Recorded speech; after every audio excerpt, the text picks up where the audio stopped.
Ladies and gentlemen, I gotta give a big shout out here to Cinema T-Max and Offset Paladin, as this is the world's first Terminus Easter egg boss fight with the whole entirety of the gameplay knife only. And that is very impressive, because I didn't even think that you would be able to damage the boss perpetually just with the knife. And so this is going to take quite some time. You can see that they're actually even able to hit some of the critical points. And now I have seen a couple people do this. I saw a 3-player game where they did knife only, and it took 4 hours for them to beat the entirety of the Terminus Easter egg run. And so I wanted to see how crazy is the boss fight in Terminus when it's literally only knife only. Like, that's pretty crazy to do, like, the whole nuke step as well, knife only. And so, yeah, they are probably going to have to cycle the boss around the arena quite a lot, because from what I've seen, especially for the final phases, a lot of the time, they have to literally go into the water and go up and knife just some random tentacle. And you can see that the only time they're actually able to put damage in is when he slams his tentacles right at the front here. So this is an insane strategy, and honestly, I'm shocked that this has already been done. You can see that they're running Deadwire Triple Path Knife with the legendary rarity on round 21, which is probably as fast as you can get it. You want this knife to be as strong as it can get, but literally, with this much strength, it's only doing 3k damage a hit. But you can actually see, I mean, they're putting in work on the health bar right here, which is pretty amazing. You can see they're also running decoys, Ether Shroud, and then also Hellstorms, which might actually do some damage or just might protect them, obviously, because they are doing knife only. And that's the other thing, because sometimes the knife in this game does sort of drag you out. It kind of works like the World at War zombie mechanics, where in that game, whenever you got hit, it almost felt like the zombie created a black hole in front of you, because you just got sucked into his presence. You just weren't able to leave. And so you kind of get a little bit of that in this game, mainly just with the bigger enemies, because they have such a strange looking hitbox, like the Abominations or the Amalgams. You kind of just get sent every time you hit them, and you can kind of see that here with the Kraken Patient 13 boss fight on Terminus. And so this is just insane, because I have yet to see someone attempt this solo as well. I'm just going to be straight up honest. I think doing this solo would be literally ridiculous. Like, I don't even think it would be possible, to be honest. You'd either just get up on too high of a round, or the only way it would actually be possible is if you're running the Ultra Gobblegum. So, like, Hidden Power, Ultra Legendary Rarity, you know, like, just, yeah, that's the only way you'd be able to make it. Perkaholic, because you know they're going to be popping their Ether Shrouds right towards the end part of this boss fight here.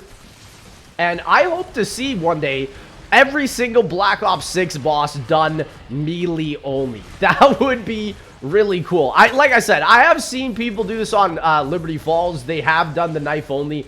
It's a lot easier on that one, because really you're only taking out like 4 HVTs, 2 of them being Abominations, 2 of them being Manglers, 1 where you spawn in, one that's in the church. So yeah, this though, with the whole Kraken boss, very impressive, because I didn't even realize that you could be able to take this guy out. It makes me wonder though, with the DLC, like if we get a flying boss, I'm not totally sure.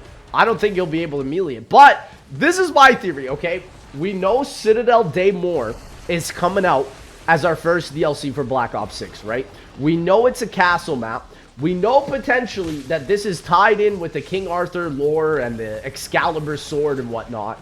So I was thinking, bro, wouldn't it be insane if the boss fight of this map is a knight with a sword? And imagine now where you're doing the knife only challenge against the knife with the sword. That would be so sick in Call of Duty Zombies. We've never seen something like that. Honestly, it kind of makes you wonder why they didn't do that back into Rise of Drac. I mean, I get it. They wanted to set up the BO3 lore and the Keepers and whatnot, but it is kind of crazy, though, that, like, we could be getting a knife versus knife boss fight. That would be so cool. I would love to see it, because I feel like with this boss fight, I'd say the challenge isn't necessarily like in the actual boss itself. It's more just in the survivability, right? Like, you can see all the tentacles shooting at you. You can see all this like different stuff.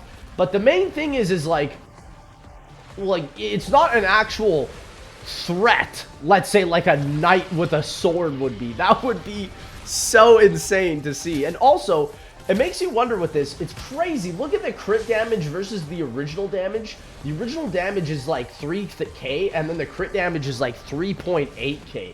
So, I mean, that's pretty ridiculous to see that. So, literally, yeah, they are just trying to do as much damage as they physically can. It looks like Offset Paladin, his teammate, is basically just hoarding the zombies up, while my man here is able to do so much damage onto the boss. And they're almost done phase 1, which is super impressive, to be honest. And also, like, it goes to show that, like, Melee Macchiato, I have finally upgraded the augments for that perk and whatnot. It is such an important perk, especially for elite damage. Like, there's literally augments that up the amount of damage that you do. And so, yeah, like, Melee Macchiato, I think, as of right now, it's not necessarily the greatest perk. I'd probably even say it's the weakest perk. But coming up, especially potentially with Vulture Aid returning in Citadel de Mor, bro, I think it's going to be much more useful. I think you're going to see a lot more knifing strategies coming out, because Black Ops 6 is definitely catering towards melee builds, I would say, a lot more than Black Ops Cold War did. Like, sure, you had, like, Tesla Storm and Cold War and whatnot, but in this game, I mean, you're just able to just rinse so much damage with Melee Macchiato. And, again, I don't even think it's as good as, like, Ethereal Razor in BO4, but I think it could be a lot better. And also, it's crazy because you notice that this knife is not actually able to do any damage when the boss is outside the arena. But the thing is like, when you're running around a knife, you have to literally cycle the arena. There's no other faster way to do this, I would say. Like, maybe he could loop back in, but the thing is, as soon as you pass that first ladder that he just passed, the boss moves regardless. So there's really nothing that you can do about that, unfortunately. And it's like, swimming in the water, unfortunately, I don't think you're fast enough to be able to literally go up right next to him and knife him. But my thing is like, for this Terminus boss fight, how are they going to be able to get through phase 3, where the only critical weak point are his tentacles at the top? Because you literally can't knife up there. There's no way that you'd be able to do that, unless you're still able to just put a bunch of damage into him.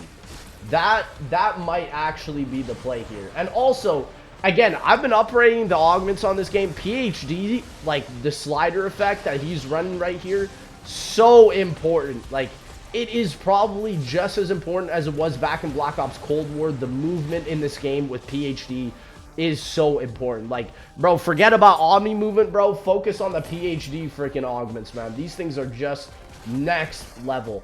And so, I think he's actually just finished phase 1 right there. Let's go. And so now phase 2, they're just going to be farming up the armor plates and then obviously doing enough damage. And bro, 8 minutes for phase 1. Listen, usually I know the boss fight is done by around like 4 minutes on 4-player or 8 minutes on, you know, just solo. But for knife only, this is very impressive. And again, I'm not surprised that they're using the knife as opposed to the baseball bat. The baseball bat, while sure it might swing faster, I'm almost sure it does less damage or something. I don't know. Like, it's just harder to use the baseball bat in this game than the knife. Maybe that'll get fixed later on. I don't know. Maybe that gets fixed also with some Melee Macchiato augments where you can, like, swing your melee faster. But, man, I'm telling you, I find it so much easier to just run the knife. He's got a mutant injection in front of him. I don't think he's going to pick that up, though. Yeah, it doesn't seem like he's going to pick that up. I honestly don't think he's either going to use his Hellstorm. Really, the only... Oh, he's popping Ether Shroud here. Oh, interesting. So he pops Ether Shroud, and you can already see his knife is doing a lot less damage. It went from like 3k to 2.7. And yeah, honestly, I would expect, especially by phase 3, once the Spore Tentacles are up on the main boss, I have a feeling it's going to be doing a lot less damage. And yeah, honestly, I just hope that with the newer, like back in Black Ops Cold War, we got a lot of melee DLC weapons. And so I hope that we get to see some really good ones also coming in. I remember the Wakizashi Katana in Cold War. That was just such a sick melee weapon. It was one of the first that they added into the game. And so honestly, by DLC 1, Citadel Day More, I can assure you, you guys are going to see so many of these different weapon packs and definitely melee packs. And let's just hope they're not all pay to win. Let's just hope they actually can do a ton of damage. Also, it's interesting that whenever the boss leaves, he actually becomes immune. Like, you can't do any damage on him. Like, it is pretty crazy to see that. And so, yeah, again, unfortunately, because the critical point is in the mouth on this phase, there's really not much that they can do. He is able to swing really fast there. Like, bro, he's almost done half the HP there. Like, the knife is actually... Why is the knife better than so many of the weapons in this game? Like, I've been camo grinding recently, right? And to be honest, the only thing that I can see that's really good are, like, the meta weapons. Like, the ASG is still good, the GS45, the LR762. But, man, so many of the pistols in this game are terrible. The rocket launchers are terrible. The HE1, bro, that might legit be one of the worst weapons I've ever used in Call of Duty Zombies. It is so bad. It has a total of 6 bullets. That's with this clip and that's with everything, dog.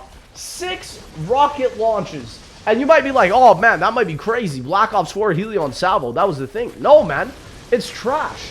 Like, I actually think doing this knife only would be faster than doing it rocket launch only. The rocket launchers in this game, Treyarch, they need a massive buff. They're either too good or they're just completely garbage. So I don't know what to tell you. It definitely needs some sort of help here. But yeah, honestly, the pistols are also bad. And so that's why I'd honestly say, like, this knife-only run is probably faster than at least the rocket launchers. Maybe not all the pistols, obviously, because the GS45 is just so goated.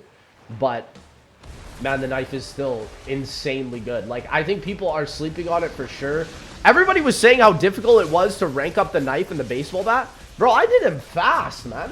I don't know what y'all are running. If you literally just get Melee Macchiato as your first perk, you don't even have to pack a bunch of the knife, dog. You don't even have to upgrade the rarity for a good amount of time. It's so insane. Like, yeah, definitely a strong strategy.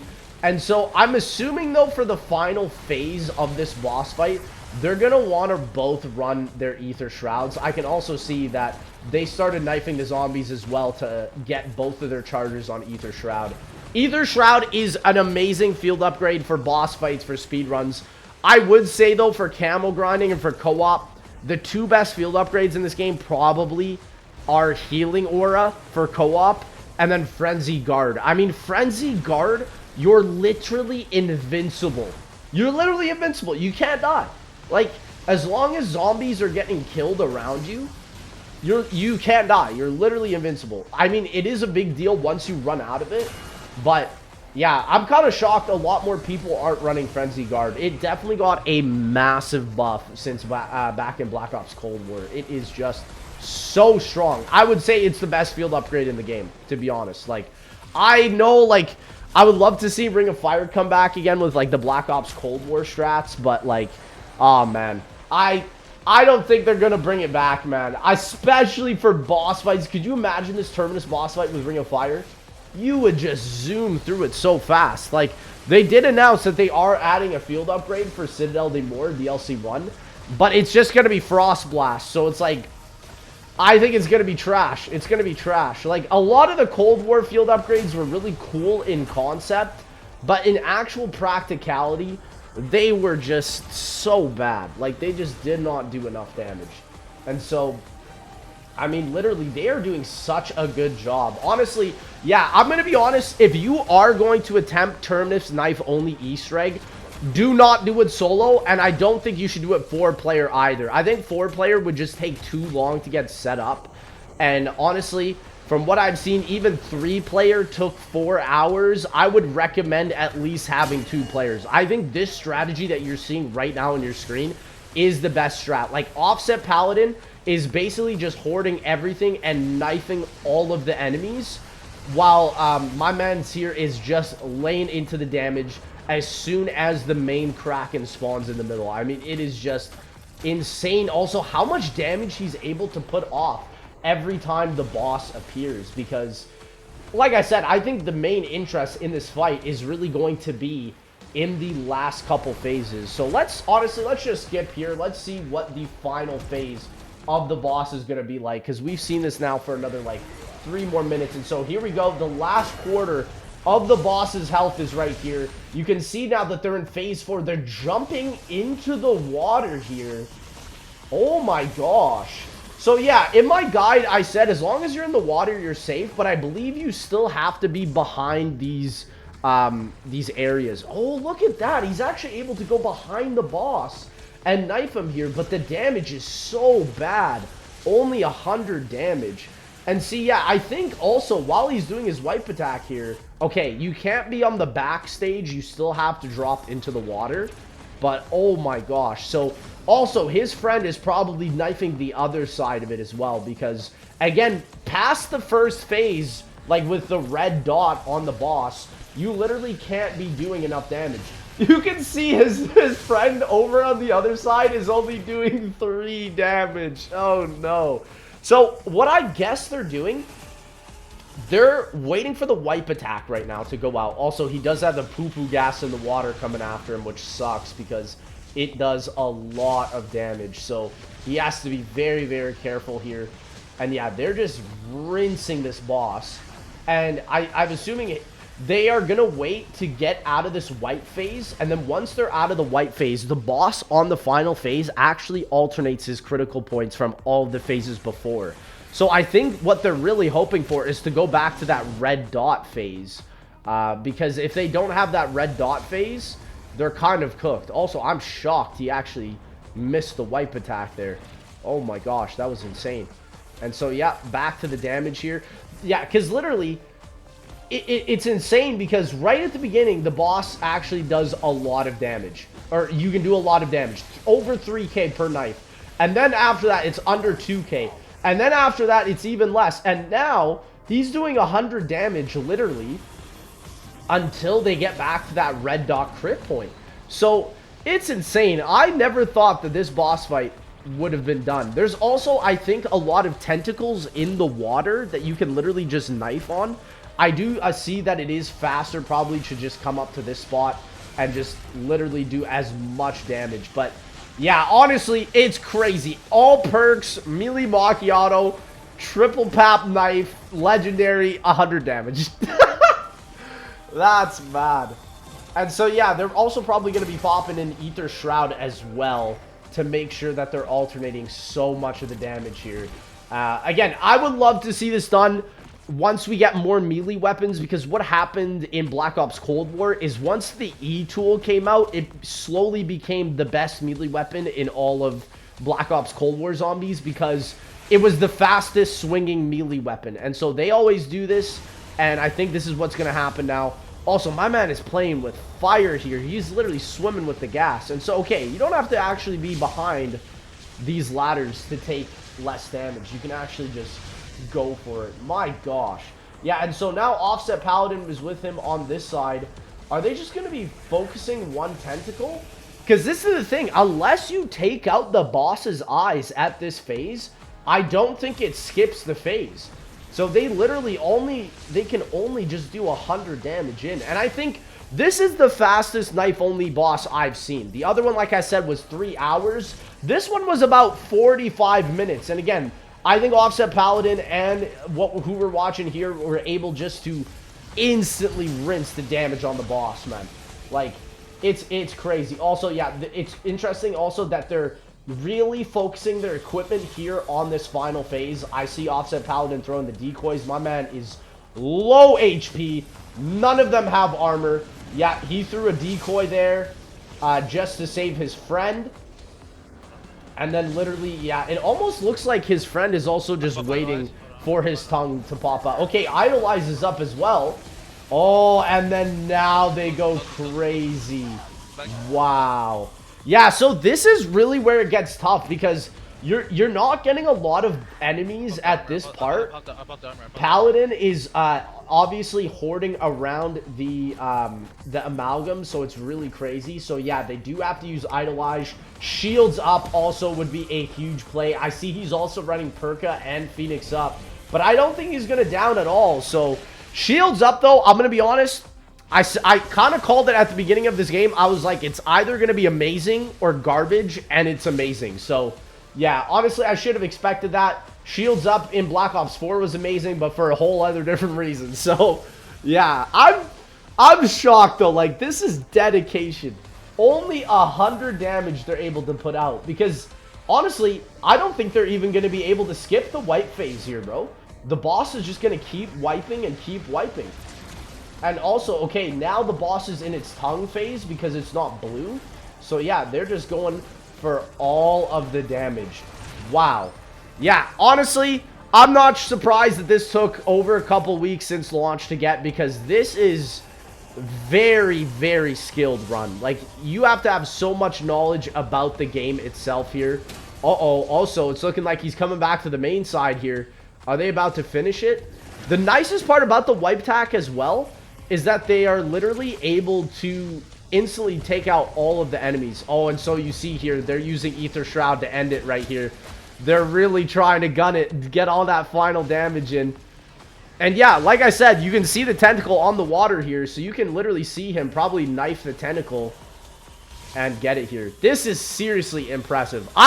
Listen, I'm going to check out every single DLC knife only for sure. Especially if we get a night boss for Citadel de Moor. Oh my gosh. That would be so cool. And yeah, like, the Easter egg speedruns, it's crazy because, like, after, like, not even 2 weeks, Liberty Falls is under 8 minutes, and Terminus is probably going to be under 15 minutes soon. So, it's just crazy to see, like, the stuff being pulled out. But there you go. The Kraken boss fully taken out with the knife. Shout out to Offset Paladin, and also shout out to Cinema T-Max. These guys have absolutely nailed it. But ladies and gentlemen, I did hope you enjoyed. If you did, please make sure to like, comment, subscribe. Check out the original players in the description, and I'll see y'all in that next one.